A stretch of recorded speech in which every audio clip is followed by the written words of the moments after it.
Kim here from Tabletop Rebellion, and I'm here with a special top 5 list for the Summer Spectacular. Now, on our channel, we love to showcase game components. I just can't help myself sometimes. I love adding those extra bits and pieces to a game.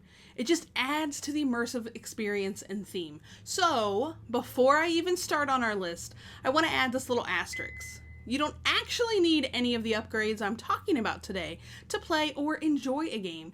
These just happen to be a few of the ones that we recommend the most.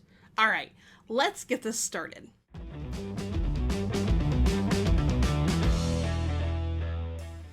Coming in at number 5, I want to talk about inserts. Now, we've all been there, right? We have the publisher that attempted to include an insert and failed miserably. But what about the ones who have succeeded? So pick up games like Parks or Between Two Castles of Mad King Ludwig from Stonemaier, and you'll find those amazing game trays in them. Now, these things make storing and setting up a game a dream. But they aren't the only options. So take City Builders Ancient World, a recent Kickstarter delivery from Inside Up Games. They designed their own insert for the game. So every piece has its place, and I have tested it out on the shelf sideways, transporting it to a game night, and had no issues.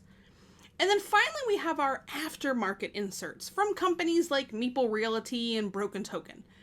These teams are puzzle masters. They create and design these inserts so everything just has its place. You just have to build it correctly. But the results are usually quite helpful. Now, our Broken Token insert for Lords of Waterdeep drastically reduced our setup time. So inserts often solve a storage and setup problem, and that is why it is our number 5 component upgrades we think you should try.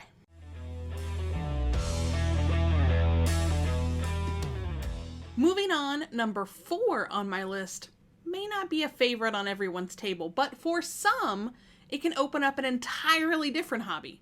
I'm talking about miniatures. Now, we have a talented minis painter here on our team, so that might be how we got a few extra votes on this one, but we like minis.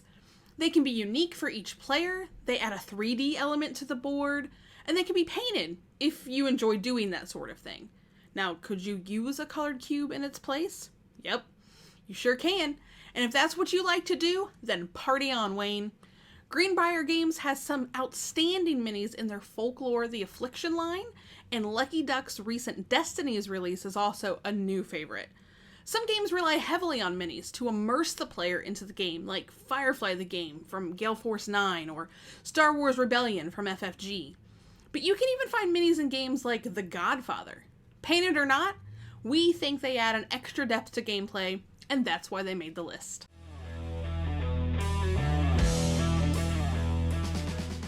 Okay, number 3 brings a little noise to the table with that oh so satisfying sound of metal coins. And I'll be honest, that's the main reason we like metal coins in our games.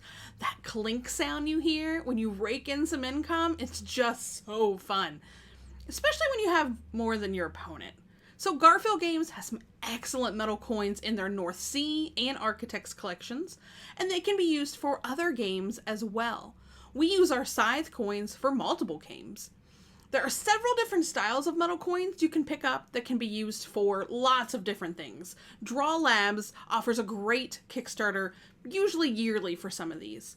Now, I want to tack on a sort of honorable mention for iron clays. While not technically metal, these can be really fun to use, especially in Western themed games. They also provide that satisfying sound when you stack them together. And at the end of the day, cardboard bits work for money too, just avoid that paper monopoly money.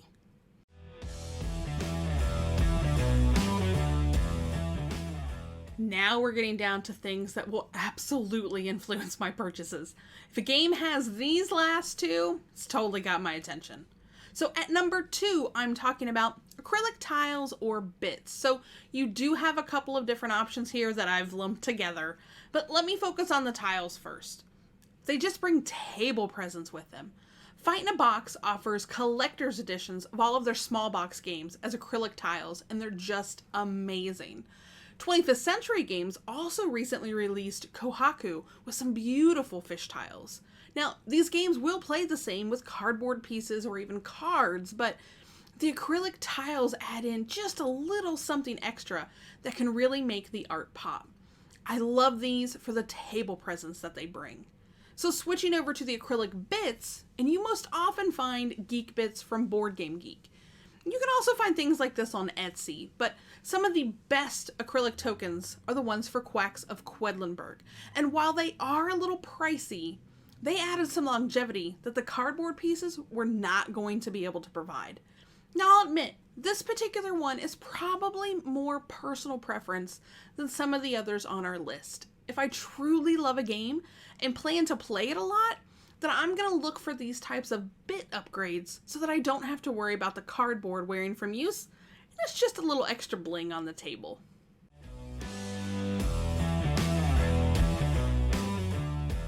We're down to number 1.